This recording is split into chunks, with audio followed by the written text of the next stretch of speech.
Hello friends, आज के इस वीडियो में बताऊंगा कि हाइब्रिडाइजेशन ऑफ ऑड इलेक्ट्रॉन। इससे पहले मैंने हाइब्रिडाइजेशन का 2-3 वीडियो बना चुका हूँ, 3-4 को। अभी आज इस वीडियो में बताऊंगा कि ऑड इलेक्ट्रॉन का हाइब्रिडाइजेशन किस तरह से निकालते हैं। ठीक है, जैसे देखें NO2 है। ठीक है, तो NO2 है, तो NO2 में पहले इसका हम स्ट्रक्चर देख लेते हैं। ऑक्सीजन, ठीक है, इस तरह से होता है इसका शेप। एक इलेक्ट्रॉन यहाँ आ जाता है, या तो इसके पहले वाले वीडियो से भी देख सकते समझ सकते हैं कि मैं बता चुका हूँ कि इसका group number 5 minus oxygen divalent होता है। यानी डाइवैलेंट है तो ऑक्सीजन डाइवैलेंट है तो 2 × 2 यानी 5-4, यानी इसमें 1 लॉन पेयर ऑफ इलेक्ट्रॉन है, तो इसी को ऑड बोलते हैं, यानी 1 हो गया ऑड। ठीक है, तो 1 आ गया यानी ऑड नंबर ऑफ इलेक्ट्रॉन है, तो इसलिए इसका हाइब्रिडाइजेशन जो है होना चाहिए sp, लेकिन हो जाता है sp2। ठीक है, इस तरह से होता है क्योंकि इसमें परसेंटेज s कैरेक्टर क्या होता है, मेरा बढ़ जाता है। परसेंटेज s कैरेक्टर इंक्रीज कर जाता है, इसलिए होता है। जैसे कि CF3 देखते हैं, तो CF3 इसी तरह से इसका भी शेप हो जाएगा, और इसका शेप होता है विंट होता है, या विंट होता है, या पिरामिडल होता है। क्लियर है, एक इलेक्ट्रॉन यहाँ भी आ गया।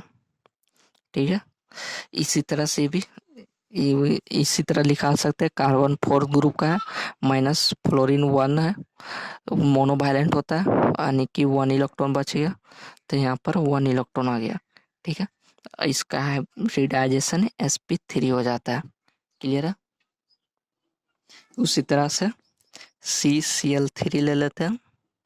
ठीक है, कार्बन, क्लोरीन, क्लोरीन, क्लोरीन, एक इलेक्ट्रॉन है, यहाँ आ जाएगा ऑड इलेक्ट्रॉन, या तो इस तरह से भी निकाल सकते हैं क्योंकि FCl मोनोवैलेंट होता है, तो 1 लोन पेयर ऑफ इलेक्ट्रॉन, और इसका भी हाइब्रिडाइजेशन sp3 हो जाता है। क्लियर है, देखिए ऐसा क्यों होता है। कार्बन है, इसका इलेक्ट्रॉनिक कॉन्फ़िगरेशन लेते हैं 1s2 2s2 2p2। क्लियर है, तो देखिए 1s2 में मेरा 2 बक्सा, 2s2 में दो इलेक्ट्रॉन बक्सा एक रहता है, और 2px में 2 इलेक्ट्रॉन। क्लियर है, तो ये मेरा 2p एक्साइटेड स्टेट में होता है। ठीक है, और एक्साइटेड स्टेट में होता है, और एक इलेक्ट्रॉन यहाँ से जंप करके यहाँ चला था। ठीक है, तो एक इलेक्ट्रॉन यहाँ 2s से चल जाता है 2p में, जो कि यह ग्राउंड स्टेट कहलाता है, ग्राउंड स्टेट। क्लियर है, तो एक्साइटेड स्टेट से ग्राउंड स्टेट में एक इलेक्ट्रॉन चला जाता है, तो यही आफ्टर मिक्सिंग होता है। आफ्टर मिक्सिंग, तो यही जो sp2 जो हाइब्रिडाइजेशन यहाँ बनाता है, जैसे कि यहाँ पर देख सकते हैं कि sp2 बनाता है, पहले sp2 बनाता है, वही इसमें एक ऐड हो जाता है एक इलेक्ट्रॉन, तो यह sp3 बन जाता है। क्लियर है, तो वही यहाँ पर आफ्टर मिक्सिंग होता है, प्लस एक इलेक्ट्रॉन इसमें इसमें एक्साइटेड में चल जाता है, तो वही यहाँ पर क्या होता है कि sp3 यानी एक हाइब्रिडाइजेशन में एक इंक्रीज हो जाता है। ठीक है, जैसे इस तरह से एनर्जी लेवल से भी हम समझ सकते हैं, जैसे कि एनर्जी लेवल से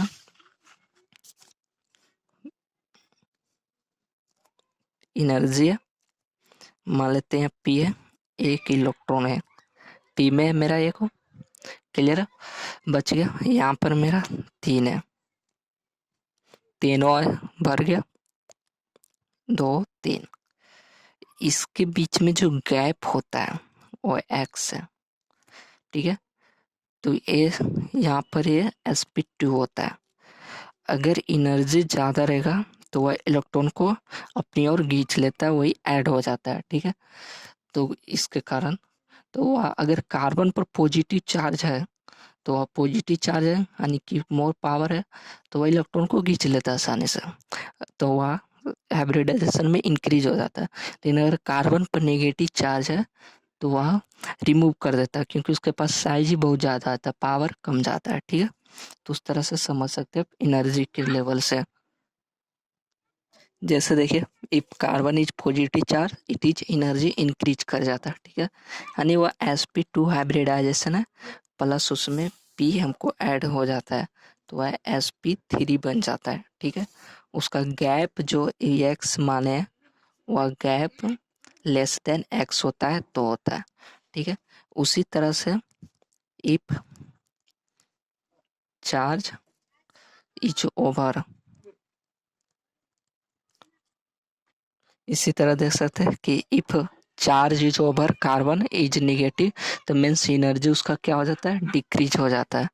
जैसे कि देखिए, एक यहाँ और इस तरह से ऑर्बिट बनता है, और इसके बीच में जो गैप रहता है वह क्या होता है, बढ़ जाता है उसके ऑफिस से, तो यह मिसिंग नॉट पॉसिबल होता है, वह इसको नहीं खींच पाता है, गैप बढ़ जाता है, तो मिसिंग इज नॉट पॉसिबल, ठीक है। इस तरह से आप समझ सकते हैं। जैसे कि हम एग्जाम्पल लेते हैं, मान लीजिए हम ले लेते हैं CH3, तो कार्बन हाइड्रोजन हाइड्रोजन हाइड्रोजन, एक इस पर और इलेक्ट्रॉन आ गया, यानी इसमें एसम क्या है, S character, percentage S character मेरा बढ़ रहा है, ठीक है। इस बहुत इजी समझ में आ जाएगा जब हम ऑर्गेनिक में देखेंगे तो, ठीक है। और इसका इस ट्राइगोनल गोनल प्लेनर शेप होता है, और इसमें वही होता है मिसिंग नॉट पॉसिबल, इसमें एक इलेक्ट्रॉन यह है जो ऐड नहीं होता है, ठीक है। तो यहाँ पर मिसिंग नॉट पॉसिबल नहीं है, इसलिए यहाँ पर हम sp2 प्लस एक इलेक्ट्रॉन जोड़कर sp3 हम नहीं करेंगे, बल्कि यह सिर्फ sp2 हाइब्रिडाइजेशन होगा। क्लियर है। जैसे कि और एग्जांपल लेते हैं ClO2 का। क्लियर है। तो क्लोरीन, ऑक्सीजन, फिर ऑक्सीजन, दो ऑक्सीजन आ गया, और इसमें 7 होता है, तो दो दो 4 और एक लोन पेयर, तो 1 2 3 4 5 6 और एक 7, क्योंकि क्लोरीन होता है 17, 2 8 7, लास्ट में 7 इलेक्ट्रॉन, 1 2 3 4 5 6 7, एक और इलेक्ट्रॉन आ चुका है। तो इसी तरह से उसमें ही इसी तरह से फंक्शन होगा जो उसके पहले बताऊं कि एक इलेक्ट्रॉन रिमूव होकर उसमें ऐड हो जाता है, तो इसको उसी तरह से समझ के लिख सकते हैं आप। इसका sp2 हाइब्रिडाइजेशन होता है और यह बिंट होता है। क्लियर। इस तरह से Cl2 का sp2 और बिंट हो जाता है, ठीक है। इसी तरह से अगला देखते हैं ClO3 का, ठीक है।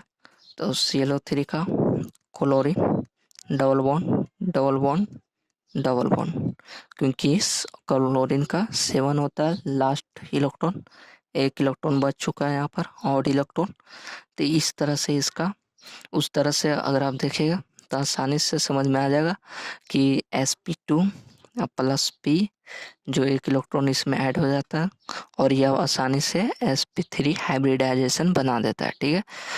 या तो ट्रिक से भी आप समझ के इसे बना सकते हैं, जो कि एक इलेक्ट्रॉन इसको पूरा लोन पेयर में ले लिया है, ठीक है, जिस कारण यह sp3 हाइब्रिडाइजेशन बन चुका है, ठीक है। आज तक यहीं तक, मिलते हैं अगले वीडियो में, तब तक के लिए बाय।